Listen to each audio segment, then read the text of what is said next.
it's Rachel with Bonnie. Today she and I are going to work on an emergency word with some distractions. We're outside, there's people moving all over, she can hear people talking, and there might be some loud noises, so it's a good time for us to practice the emergency word with her. Remember, with the emergency word, you always have to have a treat in your hand every time you use it. So if you ever do have to use it, which hopefully you don't, Bonnie has no reason to think you don't have a treat in your hand. Remember, treat goes in the palm of your hand like that, and you close around it and make a fist. So when you give her her emergency word, you put your fist down like this. She sees it, and then she will come to you. That's the idea, and we have to do a lot of practice and polishing up on it to make sure that that will happen. So we're going to try on leash with some short distances first to see how she's doing, and then we'll try a little different. So she's distracted now, and I'm going to use the word treat. Treat! Good job, Bonnie. Good girl. She knew right what I meant there.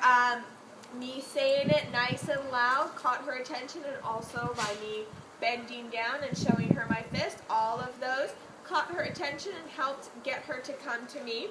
So make sure you use a loud, clear voice that catches her attention.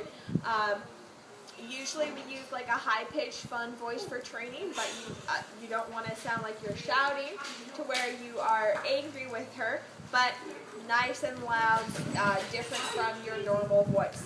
So she's distracted with some of the dogs over there, so now's the perfect time to practice it. Treat! Good job, Bonnie. Good girl. Good girl. That was very good. She can almost see the dogs and hear them scrambling around, but she still chose to come to me instead. So that's what I like to see.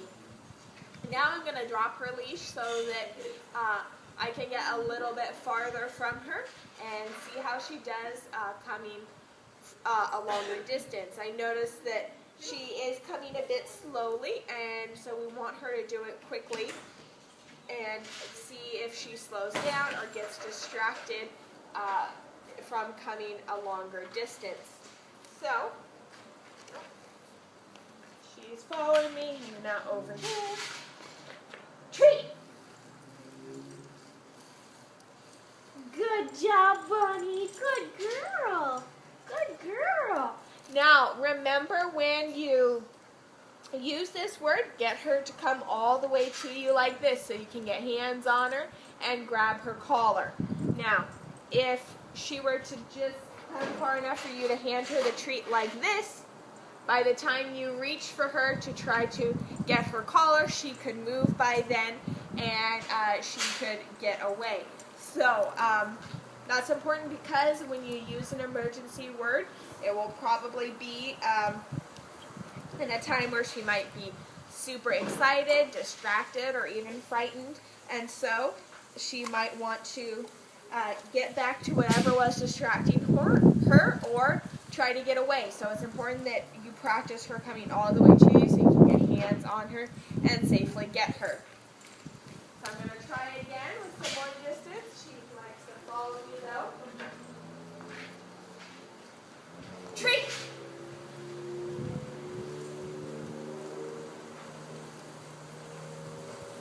Good job, Bonnie. Good girl. Good girl. That was really good. Victoria was walking by. I don't know if you saw that in the camera. And Bonnie was looking at it. I could tell she wanted to say hi, but she still came to me. So that's really good to see. She came a little bit slow, so I'm going to practice this with the leash on so I can pull her towards me and hopefully get her to come a bit more quickly to me. Treat! Good job, Bonnie. Good girl. Try that again. Oh, she's following me. Treat! Good job. Good job, Bonnie. Now, just a little note, remember, part of the reason why you have a closed fist is so Bonnie can't see if there's a treat in there or not. So if you do have to use this in an emergency word where in an emergency situation, or you don't have time to go and grab a treat, Bonnie won't be able to see that you don't have one. Treat! Good job, Bonnie. Good job. All right, that was very good. I can tell that she definitely knows it, so it's just a matter of practicing it to keep her fresh on it, and practice with lots of other distractions and whatnot, and also with farther distances, so that you can be confident that Bonnie will come back to you if she ever gets out of the yard or gets off her leash. This was Rachel and Bonnie, and we were working on an emergency word.